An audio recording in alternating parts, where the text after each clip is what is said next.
할렐루야. 아멘. 오늘도 주님의 이름으로 수요 예배에 참여하신 의제교회 모든 성도님들을 환영하고 축복합니다. 1년에 한 번 정도씩 수요 예배 때마다 설교를 하는 것 같습니다. 담임 목사님이 휴가를 가셔서 땜빵으로 섰는데요. 기쁜 소식을 말씀드리자면 저는 오늘 좀 설교를 짧게 할 마음이 섰습니다.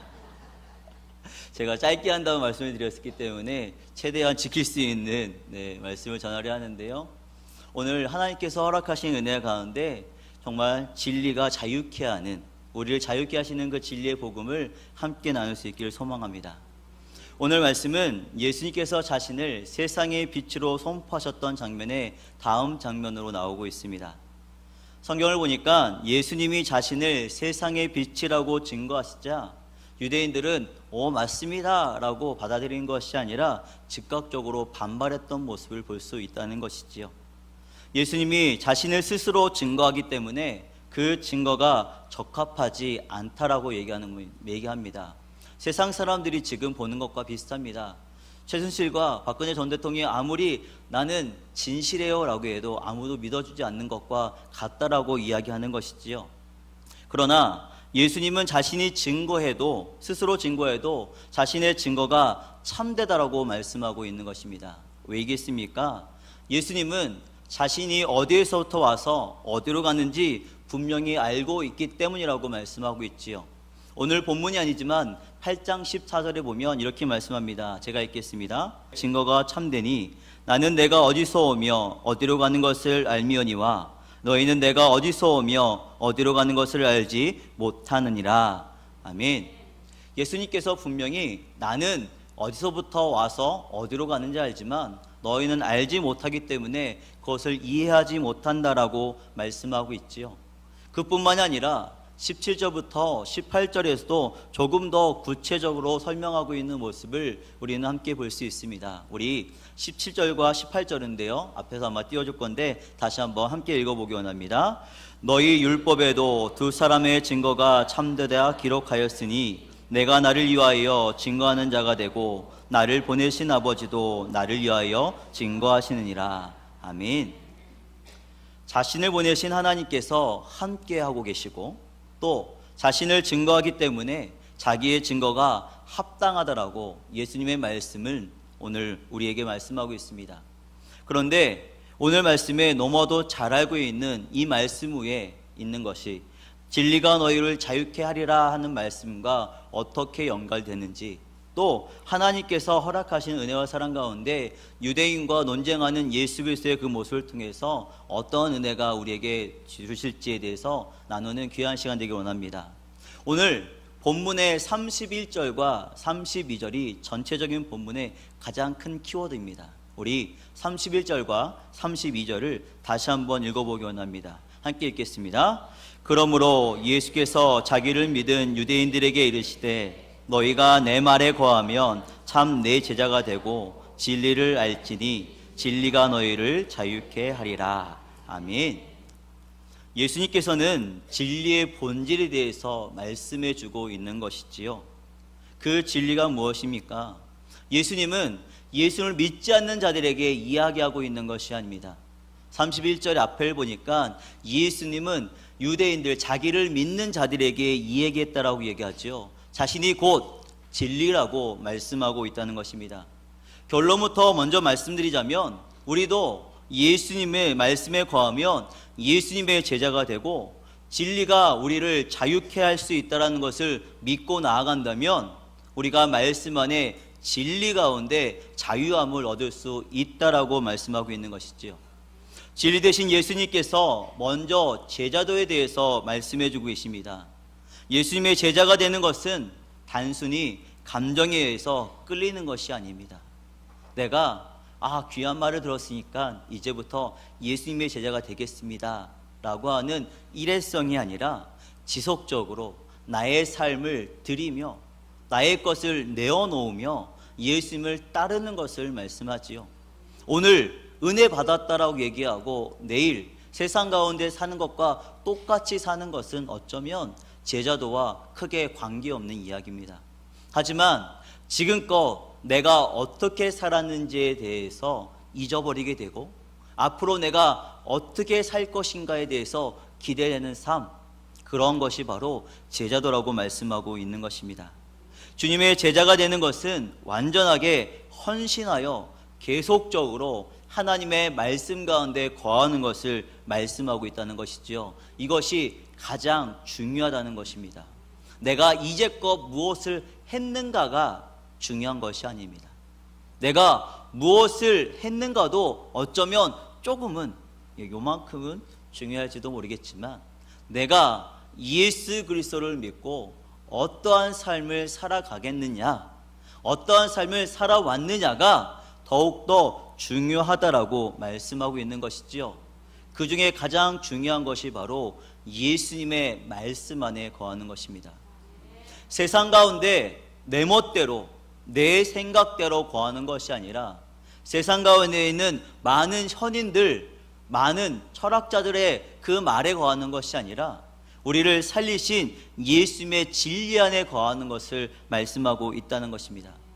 예수님의 제자가 될 때 그 진리를 온전히 알 수 있고 그 진리 가운데 참 자유를 우리는 누릴 수 있다라고 오늘 말씀하고 있지요.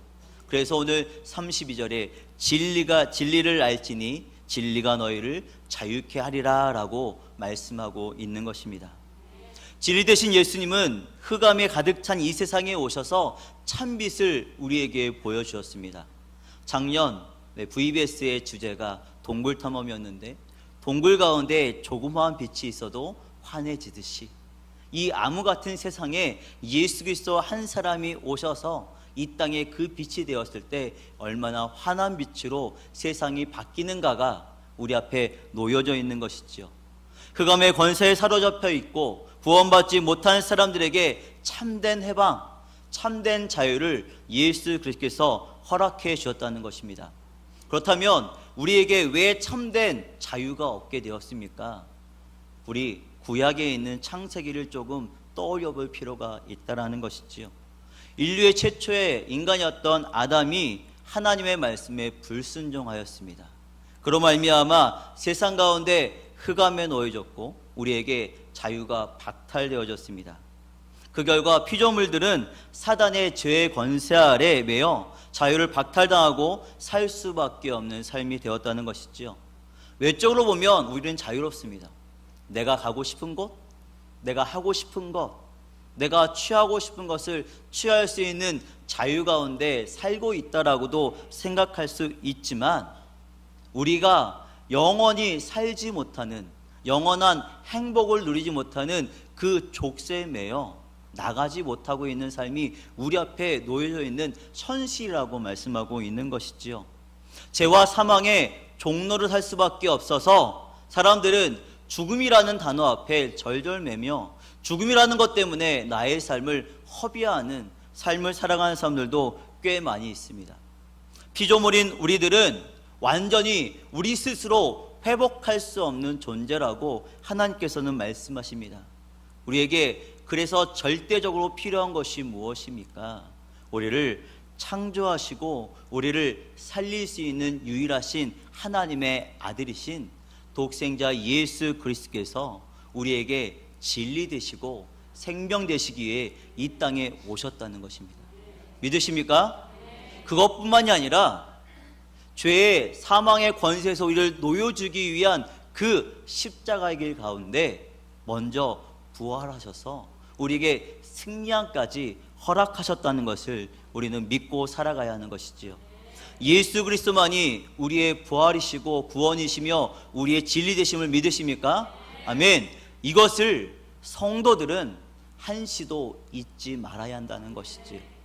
세상의 그 어떤 것이 우리를 애워싸고 세상의 그 어떤 것이 우리를 유혹한다 할지라도 우리가 가지고 있어야 될 것은 바로 예수 그리스도의 그 보혈의 피만이 우리를 구원할 수밖에 없기에 세상 가운데 놓여 사는 것이 아니라 세상 가운데 억압된 곳에 사는 것이 아니라 참된 자유, 참된 진리이신 하나님 앞에 나와야 한다는 것입니다.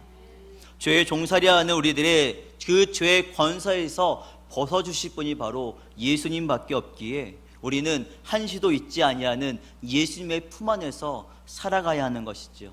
예수님이 바로 여기에서 이 사실을 선포하고 있는 것입니다.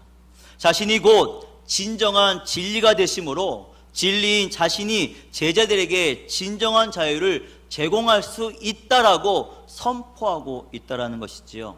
그런데 진리를 알지니 진리가 너희를 자유케 하는 말씀에 대한 유대인들의 반응은 어떠하였습니까? 33절에 보니까 이렇게 말씀하지요. 저희가 대답하되 우리가 아브라함의 자손이라 남의 종된 적이 없거늘 어찌하여 우리가 자유케 되리냐 하느냐라고 반발하고 있다라는 것이지요. 역사적으로 보면 이스라엘은 참으로 많은 종된 삶을 살았습니다. 우리가 잘 알고 있듯이 400년 동안 애굽에 종살이 하여다가 출애굽하였었지요.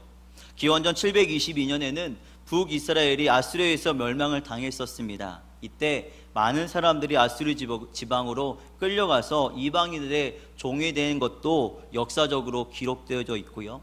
뿐만이 아니라 기원전 586년에 신바벨론 제국에 의해서 패망한 남유다 제국은 이방 지역으로 끌려가서 모진 종살이를 하였다는 것도 성경뿐만이 아니라 역사 가운데 증거하고 있습니다. 또 헬라 제국에서도 유린당했던 적이 있습니다. 예수님이 살고 계시던 그 당시는 어떻습니까? 바로 로마 제국의 식민지 가운데 살고 있던 자들이었습니다. 그럼에도 불구하고 그들은 아브라함의 자손으로 한 번도 남의 종이 된 적이 없다라고 반발하고 있는 것이지요. 역사적으로도 이해할 수도 없고 상식적으로도 이해할 수 있는 이 말을 어느 사람들은 이와 같은 대답에서 어떤 점에서 정당하다라고 이야기하는 사람도 있습니다. 무엇인가 하니 그들은 애굽과 또 아수르, 바벨론, 헬라, 로마 제국에서 지배를 당했었지만 어느 누구도 한순간도 그들의 정신을 파괴시키지 못했기 때문에 그들이 아브라함의 자손으로서 한 번도 종살이하지 않았다라고 유대인으로서의 정체성을 유지했다라고 옹호하는 사람들도 있습니다. 그런 의미에서 그들은 아브라함의 자손으로서 한 번도 남의 종이 되지 않았다라고 하는 것은 어쩌면 조금은 타당성 있게 들리기도 한다는 것이지요. 그러나 이와 같은 그들의 대답은 예수님의 관점에서 볼 때는 전혀 맞지가 않는 것입니다.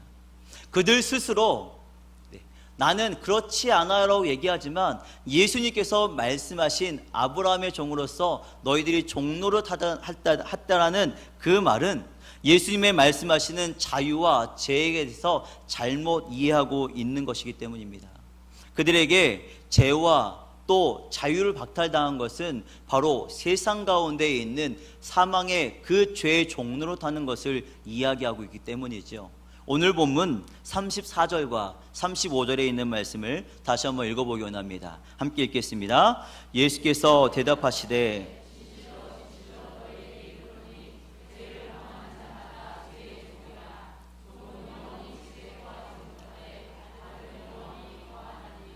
아멘.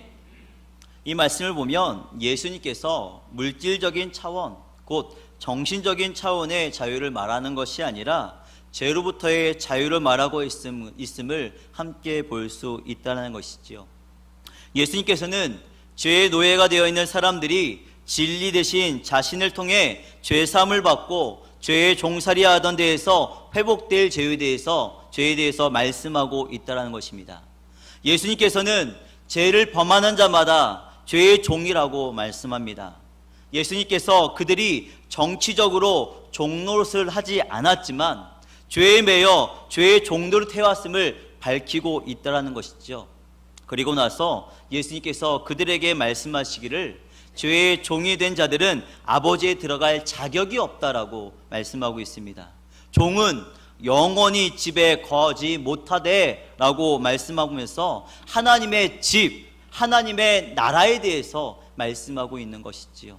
죄의 종된 자들은 하나님의 나라에 들어갈 수 없다라고 말씀하고 있는 것입니다. 다시 말한다면 예수 그리스도를 믿고 죄에서 해방되어 진리의 자유함이 있는 자들에게 하나님의 나라가 선물로 주어진다라는 것을 강조하고 있는 것이지요.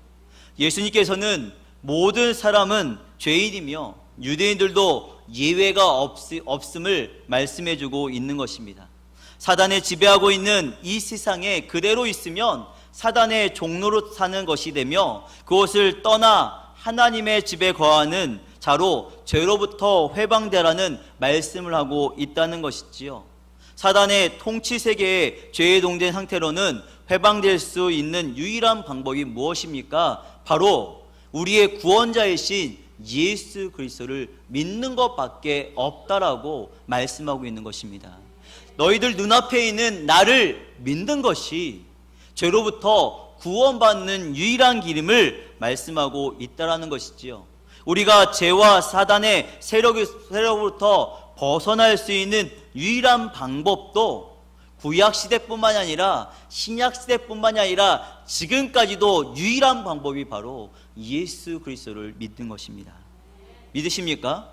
십자가의 도를 벗어나서는 누구도 구원받지 못합니다. 얼마나 세상에 사이비들이 많으면 드라마에서 사이비를 나타내고 있는 드라마도 하고 있는 모습을 볼 수 있지 않습니까? 세상에는 많은 사람들이 앞에 서 있는 자, 능력을 행하는 자를 믿으라고 이야기하는 사람도 있습니다. 하지만 성경에서는 앞에 서 있는 자가 아니라 바로 십자가의 도를 시연하신 하나님의 은혜를 실천하신 예수 그리스도를 믿을 때 구원이 있다라고 말씀하고 있는 것이지요. 그런 자들에게 어떠한 것이 주어집니까? 35절과 36절도 다시 한번 읽어보기 원합니다. 함께 읽겠습니다. 종은 영원히 집에 거하지 못하되 아들은 영원히 거하나니 그러므로 아들이 너희를 자유케 하면 너희가 참으로 자유하리라. 아멘. 종은 영원히 집에 거하지 못하지만 아들은 영원히 거하나니 아들이 너희를 자유케 하면 너희가 참으로 자유케 되리라고 말씀합니다. 하나님의 아들만이 자유케 할 수 있는데, 하나님의 그 말씀을 믿으면, 예수 그리스도를 믿으면 우리도 무엇을 할 수 있는 것이 아니라, 무엇을 해서가 아니라 예수님 때문에 참된 자유가 우리 안에 주어진다라고 말씀하고 있다는 것이지요. 진정한 자유와 곧 죄와 사단의 권세로부터 해방되는 것은 스스로의 쟁취하는 모습이 아니라 하나님의 은혜이며 선물임을 우리는 기억해야 합니다. 무슬림처럼, 불교처럼, 카톨릭처럼 우리 스스로가 열심히 훈련해서 얻을 수 있는 것이 아니라고 말씀하고 있지요. 오직 예수 그리스도의 십자가의 은혜를 통해서만 얻을 수 있다라고 계속해서 말씀하고 있는 것입니다. 참 감사한 것은 제가 수련회를 끝나고 청년부 설교를 이렇게 준비할 때마다 참 감사한 것이 있었습니다. 오늘도 마찬가지지만 제가 하고 싶은 설교의 중심 내용들을 앞에서 찬양 인도하시는 분들이 찬양으로 이미 고백해 하셨다는 겁니다.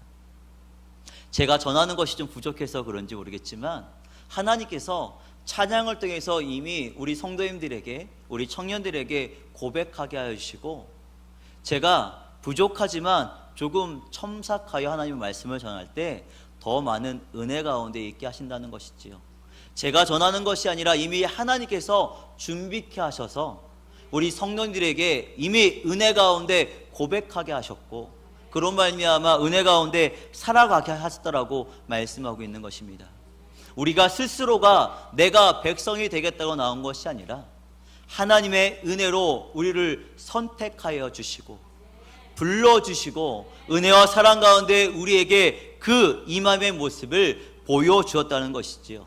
37절에 보니까 예수님께서 그들이 육체적으로는 아브라함의 자손이지만 그들 속에 하나님의 말씀이 있을 것이 없으므로 계속해서 그들이 아들을 거부했다라고 말씀하고 있는데, 우리는 이미 하나님의 말씀을 알고 하나님의 그 거룩하신 은혜로 말미암아 이 땅에서 예수 그리스도를 믿음으로 말미암아 이곳에서 함께 예배드리고 있지 않습니까? 근데 그들은 무엇이 있었습니까? 나는 아브라함의 자손이다 라고 하는 아집 때문에, 내가 가지고 있는 것을 내어놓지 못하기 때문에 예수 그리스도를 내 마음 가운데 모시지 못하고 있음을 예수님께서는 질책하고 있다는 것입니다. 그러면서 38절에 있는 말씀 함께 읽어보기 원합니다. 38절 함께 읽어보겠습니다.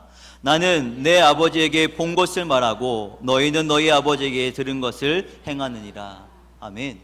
예수님께서 말씀하실 때 나는 내 아버지 하나님께서부터 본 것을 너희한테 말하지만 너희는 너희 아버지, 세상 가운데 있을 때 세상의 권세 잡은 자 사단의 그 모습대로 너희가 행하고 있기 때문에 내가 너희 마음 가운데 들어갈 자리가 없다라고 말씀하고 있다는 것이지.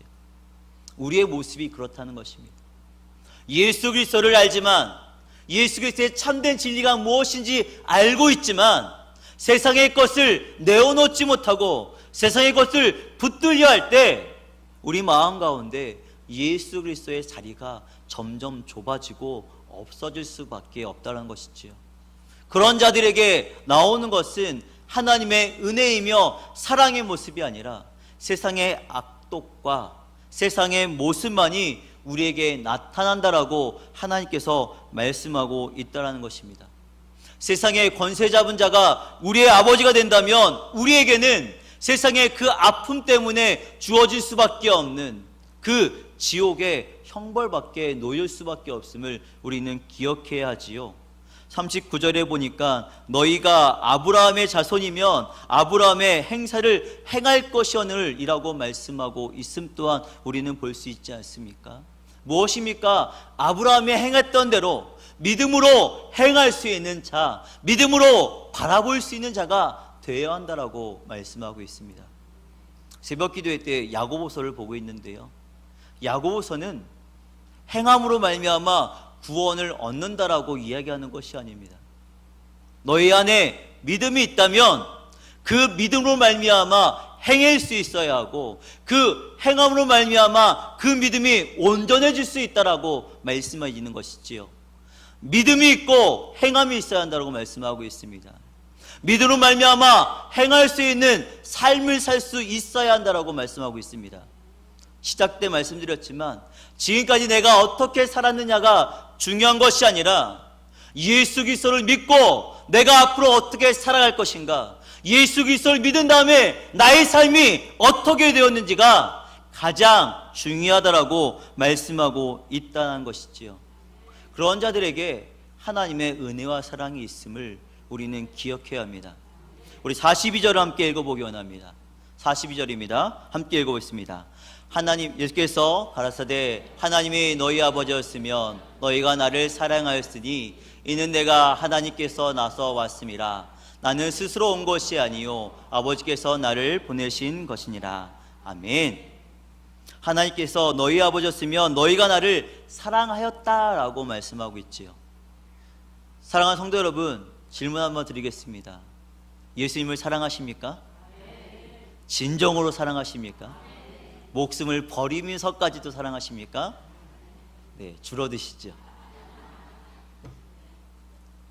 하나님을 사랑한다라고 고백하고 정말 사랑한다고 얘기하지만 내 생명을 내어놓으려고 한다면 조금 고민되는 것이 우리의 삶일 수밖에 없다는 것이죠.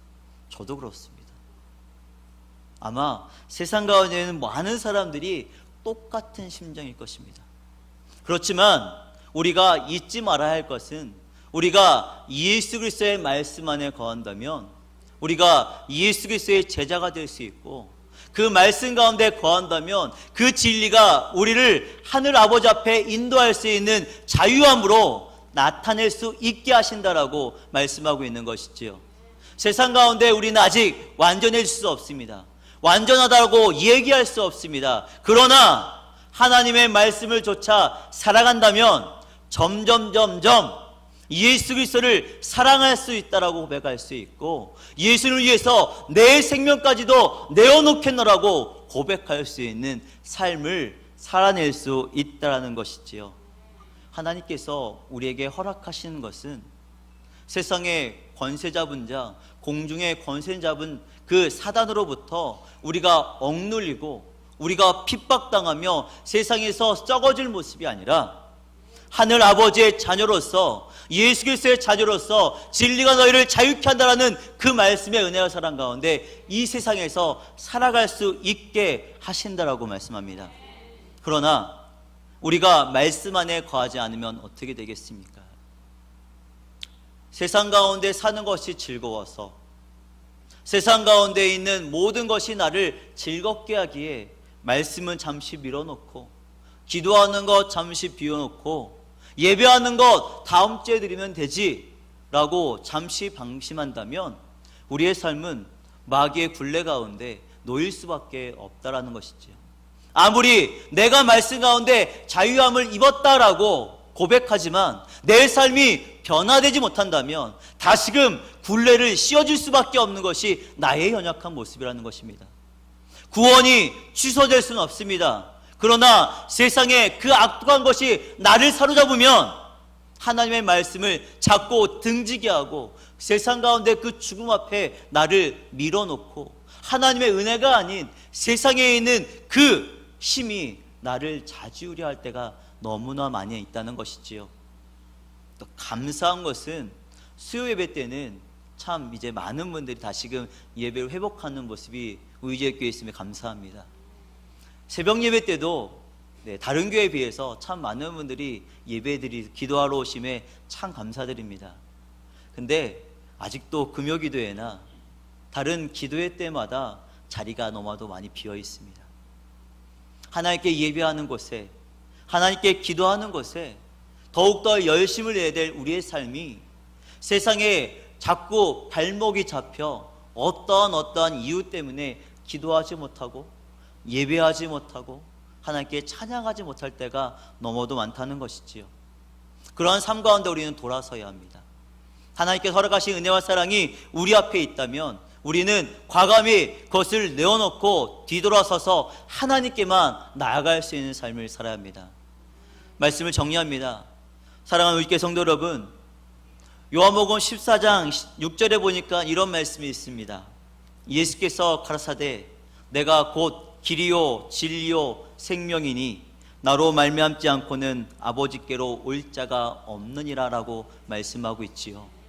내가 곧 길이요 진리요 생명이기에 나를 통해서만 아버지 앞에 갈 수 있다라고 얘기하는데 우리 마음 가운데 예수 그리스도의 자리가 없다라면 얼마나 서글픈 현실 가운데 우리의 삶이 놓여지겠습니까? 진리는 우리를 자유케 합니다. 그 진리가 무엇입니까? 하나님의 말씀입니다. 하나님의 말씀은 우리가 세상 가운데 사는 것도 너무나도 중요하지만 하나님의 말씀을 생각하며 말씀 가운데 거할 수 있는 삶이 더욱더 중요하다라고 말씀하고 있지요. 기도하는 자리, 예배하는 자리, 하나님께 거룩하게 지켜야 할 자리를 하나님의 말씀 가운데 지키시는 의제교회 성도님들 모두 되시기를 예수님의 이름으로 축복합니다. 그로 말미암아 하나님께서 허락하실 진리가 너희를 자유케 하신다는 그 말씀 가운데 오늘 기도하는 가운데 응답되어질 수 있는 귀한 시간 되시기를 예수님의 이름으로 축복합니다.